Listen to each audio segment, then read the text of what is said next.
Imagine this life.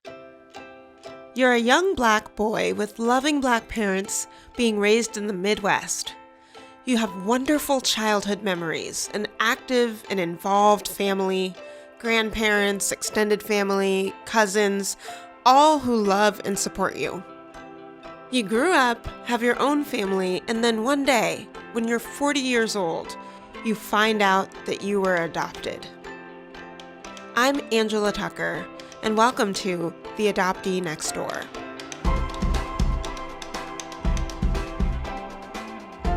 I got a letter in the mail with no stamp, no return address. It just had 3 sentences. It said, "You were adopted. You may have family that you don't know." That's Jay Johnson, my guest today. I met Jay after posting on Facebook that I was looking for someone to help me with business development, and Jay was referred to me. So we met via Zoom, and after explaining all about my adoption work, he says, "I've got a story for you." He tells me the story about getting the letter in the mail and learning that he was adopted, and I said, "Wow, so you're an LDA, a Late Discovery Adoptee?" And he said, "What's a Late Discovery Adoptee?" It may seem obvious, but a late discovery adoptee is someone who finds out late in life that they were adopted. Unfortunately, there aren't any official statistics on how many late discovery adoptees there are in the world, but there are quite a few online support groups consisting of LDAs, because the few studies that exist indicate that late discovery of adoption is linked to psychological distress and feelings of anger or betrayal, depression, and anxiety. But, as is the theme in this podcast, no two adoptees are alike. Every adoptee responds in their own unique way. Here's my conversation with Jay. What happened with me, again, age 40, I'd walk out to the mailbox one day, and I got a letter in the mail with no stamp, no return address, laser printed envelope, laser printed letter inside, and it just had 3 sentences. It said, "You may have family that you don't know. You were adopted. Sandra wanted you to know, or Sandra did not want you to know. Alonzo did." And they used my dad's formal name. Everybody called him Freddie, but they referred to him as Alonzo. These And so are your adoptive my parents. adoptive parents, yeah. And so it just, I was stunned. And the fact that it was an anonymous source and still remains an anonymous source to this day, which is kind of interesting. I still don't know who sent that letter. I think if any resentment or anger, it's because they didn't tell me that. They didn't tell, so I couldn't have this sort of dialogue with them and find out maybe what they knew. So naturally, as I spent the next week or so kind of in shock and looking back on my life like, whoa, this is a new reality for me. But again, I really didn't have any resentment or anger about it.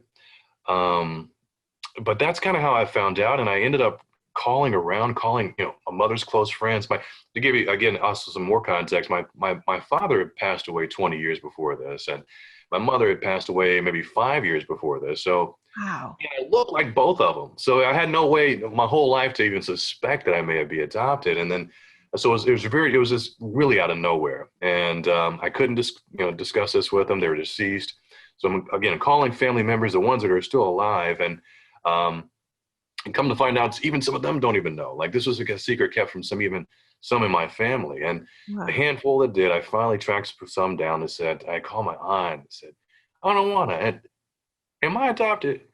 And she was just quiet for about 5 or 6 seconds. She said, "What, baby?" I knew she heard me, but she said, "Am I adopted?" Yes. And she said, "Yes, baby, you are." And she just, just kind of just came out and told me all about it. And then divulged what she knew, which turned out to be just minimal information. So that's kind of how I discovered it. And then it was just been, kind of a journey from there. Um, So yeah, that's really why it hasn't been dominant, I guess, in my part of my identity growing up. It would, or just for 40 years, you live an entire life without knowing. It's just something you don't even think about, really. So And I think that's that's how I feel. where so many folks might assume. I could imagine people saying things, probably not directly to you, but like, oh, he just hasn't really processed it yet. Like, Mhm. if he, there must be some anger or feelings of, I don't know what it would be, just that my whole life was a lie. And so how does one feel like that is a good experience? I wonder if anyone has kind of prompted that, suggested that to you. I think that's what I hear in my brain Mm. from kind of the circles that I'm with. Like, Sure. Yeah. And I can understand why someone may feel that way or wonder if that's the case. I think it's a fine distinction. I think there's a distinction between a secret and a lie. And no, I by no means do I think they lied to me or my family lied to me. First of all, I never directly asked them, "Am I adopted?" And they said, "No, baby, you're not." But so there's no, I think a lie is something is with no basis in reality. It's something that's uh, it's made up. Um, it's kind of an act of deception, whereas I think it was more of a secret, which is an act of omission, and is something that's kept private. And so I think of it that way, and I don't feel like I was lied to in a sense, and I rather I process it as being protected. Um, I feel like they were protecting me from a lot of the internal struggles or strife or just the internal noise that people feel during childhood of being labeled as adopted. wow. Um, and Wow. not only myself, but I guess I feel like they were protecting themselves from that label of being an adoptive parent um, who saves some kid who is from some circumstance and all the labels and stigma or whatever that comes with dealing with adoptive parents. They just want to be they just want to be mom and dad. So Wow. that's kind of how I view it. Yeah. Yeah, I don't think they lied to me. That is a fascinating distinction, a lie or a secret. Huh. Now, both hide the truth in a sense, and it's somewhat semantic. I mean, you can go down both roads, right? But I guess that's how I process it in terms of that's a secret is something just kept private. It's an act of omission, often for good reason, until someone may be ready to deal with it. Whereas a lie is a blatant, outright deception. It occurs to me that sometimes I feel like we throw this issue of adoption on children and hope they understand this complicated issue at such a young age that we can't even we even as adults wrestle with um Yeah. and so going back to I think I was protected from having to do that. I think there was a lot of forethought in this, and it really was an act of protection, and just being really deliberate. um so that's kind of how I process it. Wow. Yeah. Yeah. It's interesting to just hear you say that you felt protected from the label of being an adopted child as a kid. Because as an adoptee and knowing that I was an adoptee as a kid, I don't think I've ever heard anyone Mm, talk about how nice it would be to not have that label even though you are one. mm, That sounds really freeing to me right now. Like, yeah, I think it in what we were talking about before, like my identity being so wrapped up in being an adoptee is because that is what people saw first and foremost always when they looked at me, hmm. because I just didn't fit. But you did fit in with your family. You said you looked Yeah. like you could be I your looked like a adopted spitting parents' image of my son. dad, my mom. I had no reason to suspect that, and consequently, I was able to identify. I was be able to be perceived the way I was identified, um, and I think that's key. I was able to identify as a biological child, be identified as black. Um, Whereas, after doing some searching, I find out I'm biracial. Didn't know that until I was an adult, but always been perceived as, again, black. Had a black family surrounded by a real armor of love. Um, I never had to renegotiate my personal identity. Never had to redefine my racial identity until I was old, 40, and then I had to. come to terms with that and reconcile. But I was at a point at that point to be able to do that. The protection um, allowed me to kind of their focus, my parents' focus was always about me building myself in relation to myself. It was solely about Jay and knowing me very strongly and uh, Uh, building a strong foundation, wherewithal, and um, it was a heavy focus on personal development, but not in relation to my parents or some family far off somewhere, but just me. And consequently, that's allowed me to really have to be able to adjust and have the wherewithal to to adjust to whatever life throws at me, whether that's being a LDA or whatever. So it's yeah. yeah. I think as an adoptee who grew up in a closed adoption without knowing my birth parents, my thought was always like, I can't know me unless I know where I came from. And I think I would say my parents also really kind of fostered a spirit of, you know, we want you to know who you are, Angela. Like, Mhm. um, but I consistently fell back on a feeling that I can't know me without knowing my roots, where I came from. Do Mhm. you have any sense of that? I think especially now that your adoptive parents are deceased Mhm. and you don't know your birth parents. And so I'm thinking genetically, like your genetics are a big mystery. So you've been able to create an identity for yourself, come to understand who you are Mhm. without any genetic information. Yeah, yeah. I guess yeah. I was my sole point of reference, assuming that was my biological parents or my adoptive parents' child. But I, instead of having a point of reference like you mentioned, which is interesting, that you felt sort of a void, and you wanted to find out who you really were in relation to who gave birth to you. I was always trying to find out who I was in relation to myself. Yeah. And I don't know if that's a fair distinction. Um, and always also again thinking there was some connection between me and my adopted parents, not knowing they were my adopted parents, but Right. you know, so I guess I don't feel a void in that sense. I guess what's one thing it's interesting, I've been a parent now for myself for over 20 years, and I kind of even have a better understanding as why they would have done what they did to, and why you want to instill a sense of protection in a child, or, um, I've had to wrestle with, or I had to decide whether to tell my own children. When I found out, they were 14 and 12 when I found out, and I did tell them because for a few reasons.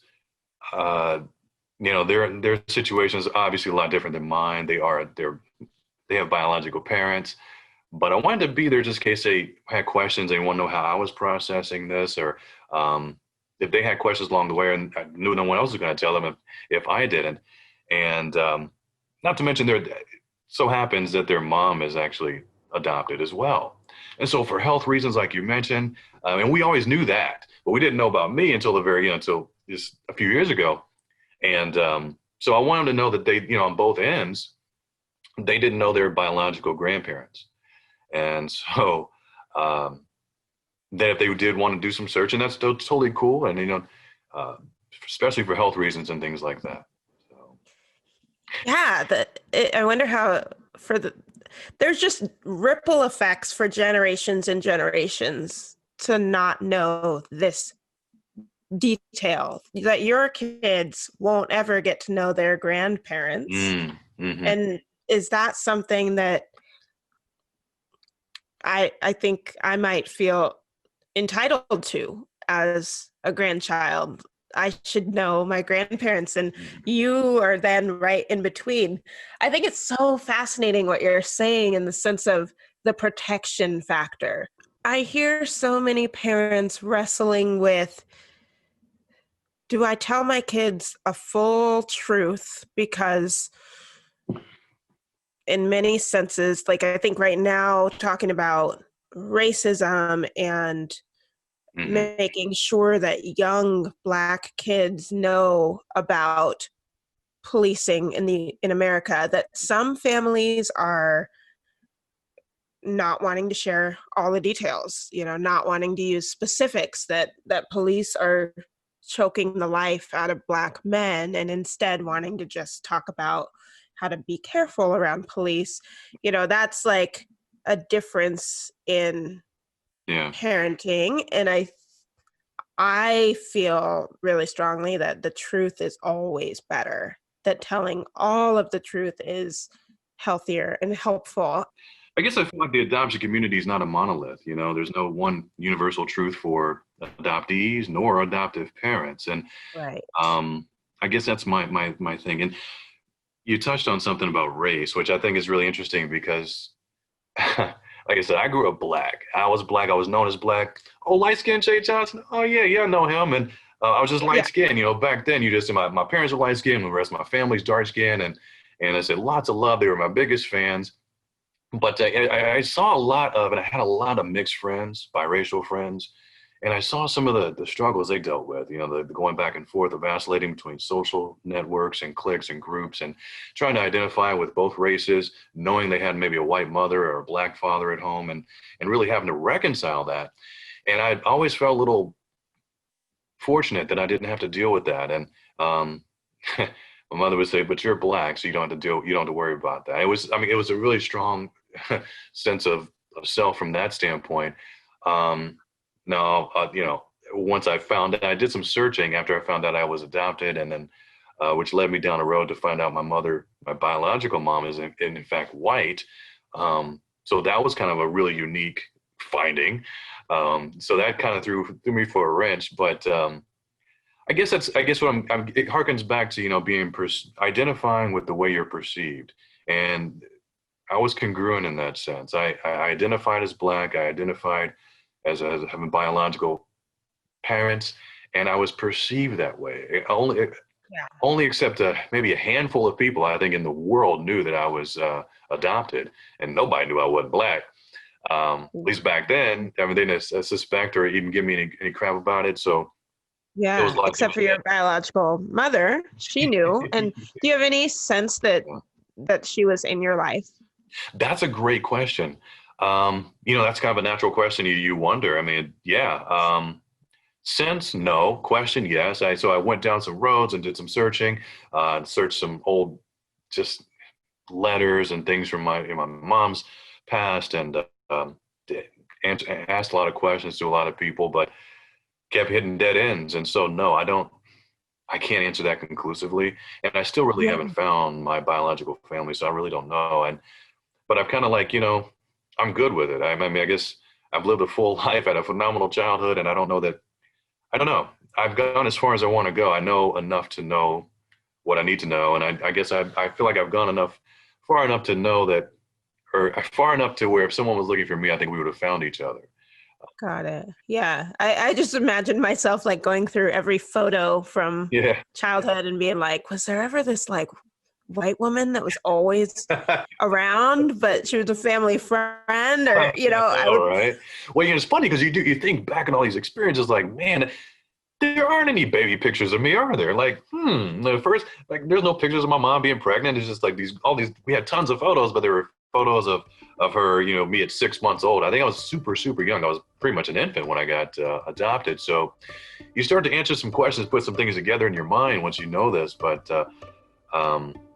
no strange white people or ladies in my photo albums. But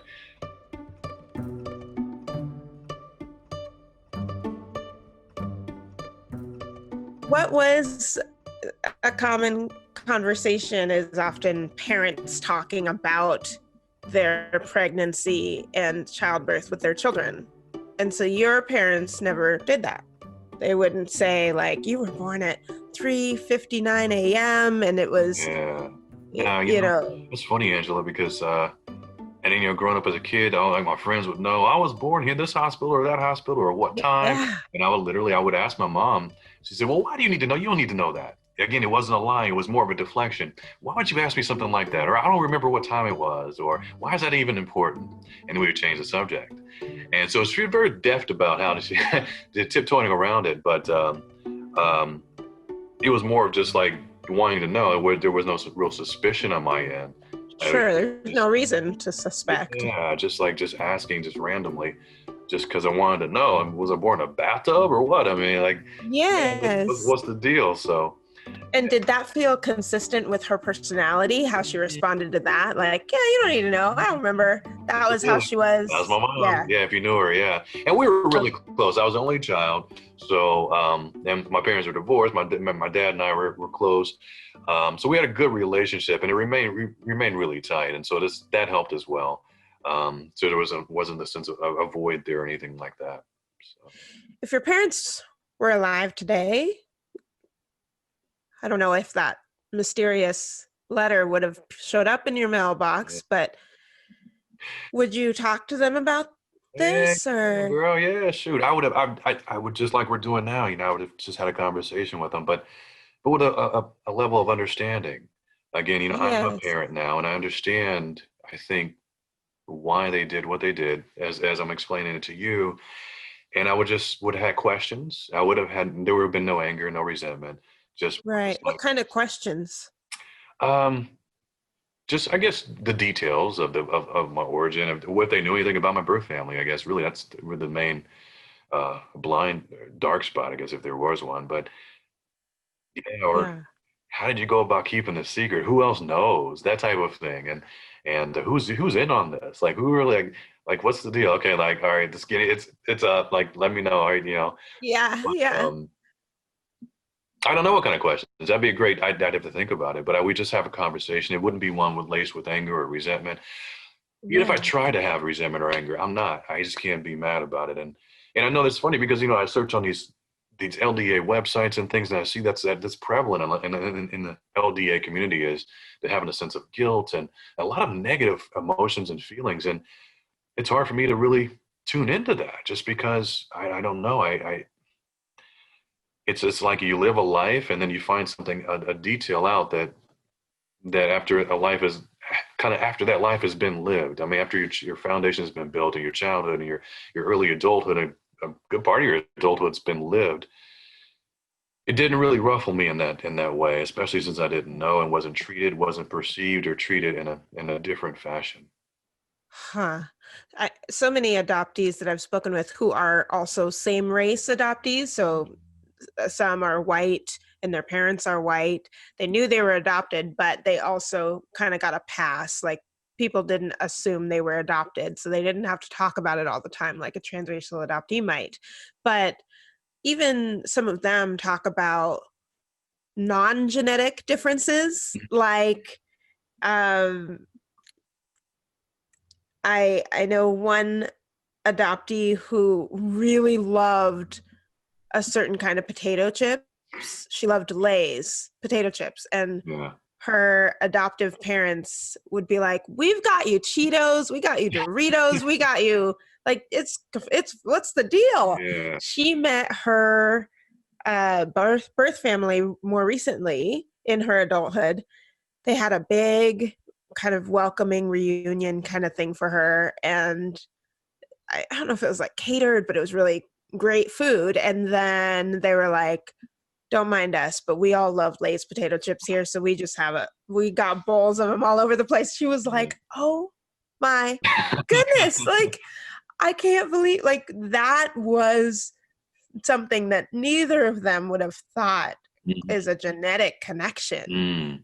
But it was. And I've heard another story about a woman who had the same kind of thing with horses. She loved horses growing up, and her adoptive parents are kind of like, ah, okay, finally they moved to a farm so that they could have a horse for their daughter because she just wanted it so badly. And the family kind of didn't get it, but they were also like, yeah, we want to support you and your hobbies and stuff. And then she found out that her birth mother was what her birth mother called herself a horsewoman. Wow. Wow. And she was like, oh my goodness. So I just wonder, like, if there were ever non-genetic, non-physical appearance differences or things where you're like, man, I'm just really hung up on this detail and my parents just don't get it. You know what, Angela? That's interesting. I'm sure there are, and I'm sure those are funny stories. I would love to hear more stories. I'd love to kind of connect with the community, the LDA community. But it's the whole kind of like the nurture nature thing, right? It's like I really identify with my adoptive family in the sense I thought they were. So I was, my whole life, I'm always looking for, and they would even say, you just like your daddy. You walk like your daddy, or even other people in my family, you look like your daddy, or you this like you like your daddy, or that, this, that, and the other, or you get this from your mother, or you get that from your mother. So like I had these strong connections in my brain that, I'm, and not, but they're real because I mean, there were things from a nurturing standpoint, environmental standpoint that I picked up from my family Yeah. that I couldn't trace to anyone else. So all those idiosyncrasies you're talking about, I mean, it'd be kind of cool to meet people who have something in common like that. But yeah, I feel like, gosh, like I feel like I have those with my adoptive family. Um, Yeah. which Yeah. even sounds weird. It feels weird even to say it's my adoptive family because it's always for me considered to be my family. My family, this is my people. Have you ever met any other late discovery adoptees who aren't angry about anything like you? Yeah, no, I haven't honestly, and that's why that's why I want to talk to you because I was love to hear what your experiences are with LDAs because I've known people who found out late, but they found out who their parents were late, but they knew all along they were adopted. So no, I didn't even know it was a thing. I didn't know LDAs until I met you. I didn't even know the term late discovery adoptee. I had no idea. I thought it was pretty unique, and then started to read about it. I'm learning there's more people like me than I thought. Even people into their 60s finding out that they're adopted. So even later in life. Yeah.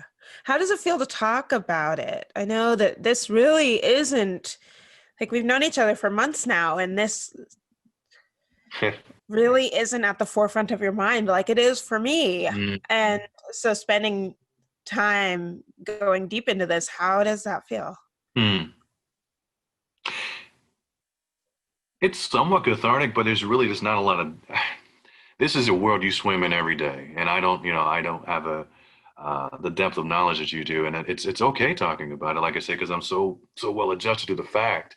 I mean, when it first happened, it's kind of like whoa, for the first couple of weeks, even the first year. Then you do some searching. I did search some records and ask families and family members and friends, but I've come to terms with it. It's easy to talk about. It's just a fact of life at this point, and as hard as I try, I can't get pissed about it. I can't be upset, and it's just it's hard. It's I feel somewhat detached and removed, and almost as if, and I don't know if it's a bad thing, but almost as if the universe won't let me find out uh, who my biological family is. I mean, I've done some searching from state records and Yeah. et cetera, and even got thrown off the trail for a minute. Went to the wrong state. Found out my mother's from actually states and from New York. Um, my So tell biological me mom. tell me about that searching because there must have been some emotions there that led you to desire to search, and what were those emotions? Just pure Curiosity, curiosity? just pure curiosity and understanding who I was. I mean, you at a certain one point you have no idea, like, what race am I? What am I? And like you have no idea what to even ask. And so I just wanted to know. Just you just assume that's the thing to do. I need to figure this out then. And since someone felt the need to tell me, let me just see how far this journey will take me. Since that was in the letter, right? It's like you may have family that you don't know. It's almost implied like they knew that I did, and then I mean, Yeah. maybe go find these people. And so I said, okay, let's go down this road. Maybe this is my new road, my new path for the next few years or something. And kept getting thrown off the trail. My mother was really adept about being really elusive about it. She even I think told some people in my family, well, she did, that I was adopted in another state, Ohio. So I started off my search there because she didn't want anyone else, I guess, to find out. I mean, she's very, very low, very covered up about it. And Wow. then I went down that dead end, and then sent in my records, and they sent them back and said, no, we don't have any record of your birth here. Like, that's strange because my family told me I was. And so then I back to the state of Indiana where I was born, and went to the state records here, and then they turned up here, and Wow. they actually do Wow. some more digging to find out a little bit about my mom, and yeah, and that was kind of the extent of the search. I can imagine if your birth mother was listening to this, that she could feel a lot of pride. And I just, Interesting. my brain is really psychologically minded. So I'm thinking of like some Mm. sort of reverse psychology here, that if whatever your feelings are about it, come out as well-adjusted, happy, loved your parents, that is a beautiful message for your birth mom to hear. I heard Jay talk a lot about his parents protecting him, which is interesting because the way he talked about them and his finding out about being adopted at the age of 40, it seemed like he was protecting them from scrutiny or maybe judgment, protecting them because they aren't alive to defend or explain themselves. And I know this is a human condition. We all do it. We all protect the ones we love in different ways. I find myself doing this sometimes with my own adoptive parents and my birth parents. When people cast judgment on my birth mother's decision to place me for adoption, or how she rejected me to my face when I came to find her, I feel anger because I don't like other people judging the people that I love. Secrecy within adoption was the status quo up until the early 2000s, when the internet made it impossible to keep identities private. I can't help but think about Maya Angelou when she said, "Do the best you can until you know better. Then, when you know better, do better." So that's another way we protect our parents from previous generations. They just didn't know any better. Which always makes me ask, what will future generations change about the way we do things right now in adoption? That's a bigger question for another day. I know you talk about the idea, the concept of openness, and what that involves, and you believe in everyone should know their truth. Very passionate about that. Very adamant about your beliefs in that. And have you considered the other side of that? That sometimes not knowing your truth, you could have a strong constitution and be well adjusted, a strong sense of self and identity. I have thought about that a lot, and I really believe that I do not think that if you met your biological family that you would be the same person. Interesting. I think there would be a deeper sense of understanding of where you get your mannerisms, of who it would just only strengthen and deepen your sense of self, which has already been Mm-hmm. pretty strong, which is great. I often think when I hear especially adoptees say that they are well adjusted, which you have said many times, it makes me wonder, like, what do you feel like you needed to adjust to? Mm. Anything life throws at me. I don't need it. I mean, I understand your question, but nothing specifically. I mean, just anything. I mean, life. And I meant Yeah, the ability to cope. And I meant, which is yeah, what you try to instill in your children, yeah, period. So, I mean, I think just the strong grounding, the constitution, strong sense of self-esteem yeah. and your identity and of who you are and your own self-worth. But it's not about adjusting. I mean, adjusting to some, yeah, I know what you're saying, but it's just whatever life throws at me. Just Sure. have that wherewithal, You're basically. able to handle all that comes at you. I only think that if you met your biological family and maybe learned that was their MO too, that would be pretty awesome and Yeah, exciting. You right. know? That'd be cool. Yeah, yeah, yeah. I think it's very interesting that you say that. I mean, I never considered that that I may have a deeper sense of self, even that I've got it. I'm pretty deep already, but a deep, even deeper sense if I met them. And I don't know, it could be a motivating factor to kind of try to find them. But I guess it seems like more of, I know you went through your journey and that was your truth. That was your journey. You found a deeper sense of self. To me, it seems somewhat trivial. Do those things seem trivial to you, like what your mannerisms and things of that nature? Or is it meaningful, impactful in terms of how it determines and dictates the way your life plays out and who you become as a person? Yeah, I think that's a great question. I think certainly all of our personalities are so different and play into this. But yeah, those details are absolutely not trivial to me.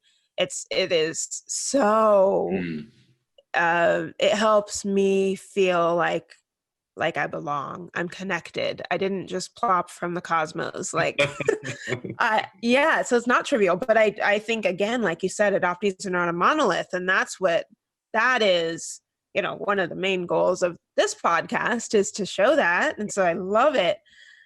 I'm also curious though, for you, would you recommend this for other families? Uh, Knowing what you know now, knowing kind of like what I preach, knowing, I think it's so situational and so unique. It really depends on, gosh, I can't make a blanket general recommendation because no, I think it clearly you can't hide the fact some people are adopted. If you're a different race or if you're a different nationality, it worked in my sense. I look like my mom and dad. Um, I don't know. That's a hard question because no, I don't know that I would recommend it. Um, but I wouldn't advise against it either. I think it's very situational based on what you're trying to accomplish. Perhaps there are some things you want to hide from your child. I don't know if there are some things being hidden from me or it's just all about protection. Like I have the way I've processed it. Maybe there's something traumatic. Some I don't know. They're trying to hide from me or something. But yeah, I wouldn't go as far as recommended. No, I haven't thought that far ahead, quite frankly. And yeah, I have thought far ahead as much as to how to relay this and communicate this with my children. yeah, How for them to make sense of it for the next generation, I want them to know, and I wanted them to be able to process, answer questions or for them. And um, gosh, yeah, how did your kids react? just as shocked, just as shocked as I was, but probably not as stunned by the reality that they had adopted family members or they had unknown family members because their mom was adopted. They've always known this, and she didn't know her. She doesn't know her birth family either, but and has never found them. Um, so there's been that kind of that void there, but so it wasn't like a new reality. They're stepping into something new, but they were kind of stunned to think that dad, because they knew my mother and as Nana, that was their grandma. That's what they knew as well up until the day she died. So they had a reality that got turned on its head. Yeah. So it's more like that, like reprocessing what's real. Um, Yeah. Oh, it's interesting that for your kids, you feel you use the word avoid, and you use that with confidence. But for yourself, you really the few times you've said that word today, you've couched it with, I don't know if I want to use that word exactly. What's the difference between your kids' void and yours? mm. When I say void, I guess I mean in terms of health issues, knowing maybe what your lineage is and what your nationality is, et cetera. They want to do the Right. 23andme.com and all that stuff, or the DNA Yeah. stuff, and see what their what their lineage is. But for those reasons, that Yeah. void and kind of knowing those facts. But from Yeah. a loving familial standpoint, there's no void there. Yeah. If I can draw the distinction in between that. Totally.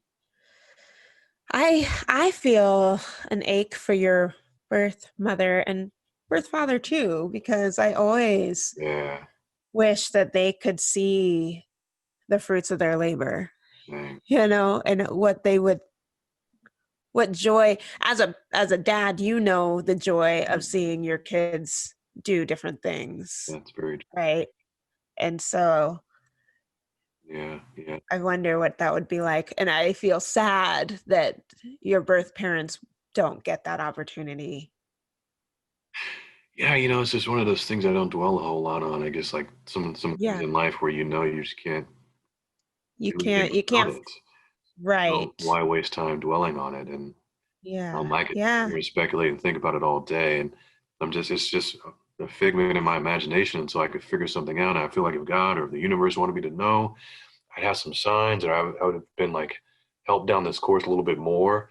Or the person Sure. who sent me the daggone anonymous letter would come forth and tell me maybe some more that they know. I still don't know who sent the daggone letter.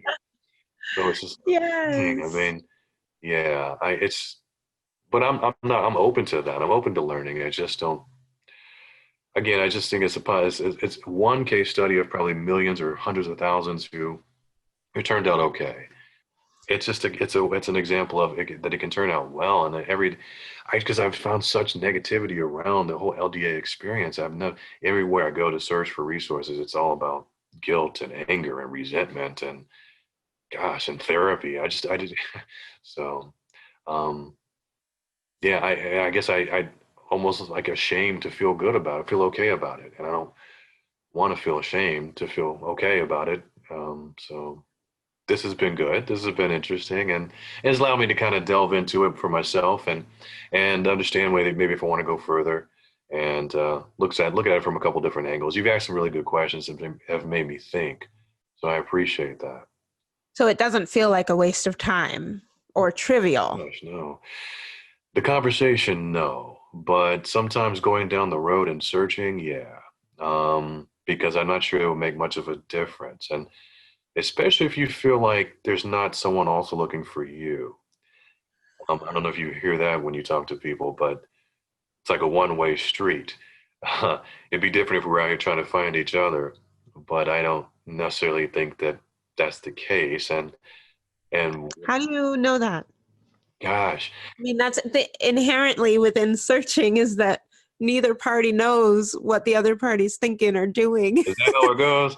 See, yeah, I've do this. Yes. Yeah, but Some people don't have the resources to search in a certain way to have a detective come call you, but my birth mother, she was searching for me for my whole upbringing in her mind. interesting. She wasn't searching by going online and finding things because she told me that she felt like she didn't want to interrupt my life. She didn't want to be a burden. She felt like my life was probably better without having her come in and complicate things. Mm, And so she stopped herself from taking any action because that's what she wanted. Meanwhile, I wanted to know her so bad. mm, And so, in that sense, even though my actions took me to meet her, to find her, I know that she was searching for me in her body, in her mind. I've learned now that, I shared this before, but that she would, anytime she saw a little black baby girl, someone holding a little black infant, she would look and stare and think, is that my daughter? And so I think that searching can look all different ways, but I definitely don't ascribe to the fact that all adoptees need to find their birth families. That I think that I am innately curious about everything. And so it just made sense. gotcha. Um, You know how you do certain things in life and you kind of life works with you or against you? This has been one of those roads I've gone down and it hasn't worked with me in the sense it's helped me push me further and give me right. more clues or that this is, Just more roadblocks, yeah, I've basically. got none but roadblocks. And so, yeah, and it's just, and I have done an ample amount of searching and digging and trying to discover and so the formal routes versus as well as talking to people as well as the social media stuff and the Facebook groups and I don't know, maybe one day, but I think that would be a really neat day. And I guess that's one of my biggest fears, to be honest with you, Angela, that I would find my birth family or any relative, whether it's a sibling, parents, cousins, and they would somehow change or alter the positive self-image I have. They would make Oh, me yeah. feel less than Yeah. or worse for some reason, or bad or guilty or mad that I didn't do this sooner. I think that's really the thing I think the most when I think about Yeah. the journey. Because you're floating high right now. You are proud of who you are and what life what life you've created for yourself. So I could see like this huge wrench. We don't want that to go backwards. Nor do I want to run into what you hit the first time when you looked for your mother and she said, I don't want anything to do with that. I don't want to talk to you. I don't necessarily want to have to come up against someone who says, we don't know you. We don't want you here. We wish you hadn't come, that sort of thing. And so obviously I think there's those fears to it. Maybe that goes along. That's with every adoptee who searches, but I think that's a part of it as well. It makes me somewhat reluctant to continue down that road. Again, there's no universal truth to how this is supposed to play out. I think this is what worked for me, and but I'm open to thinking differently about it. Thank you for this, and thanks for having me and allowing me to have a conversation with you about this. This has been really fun. It's been good.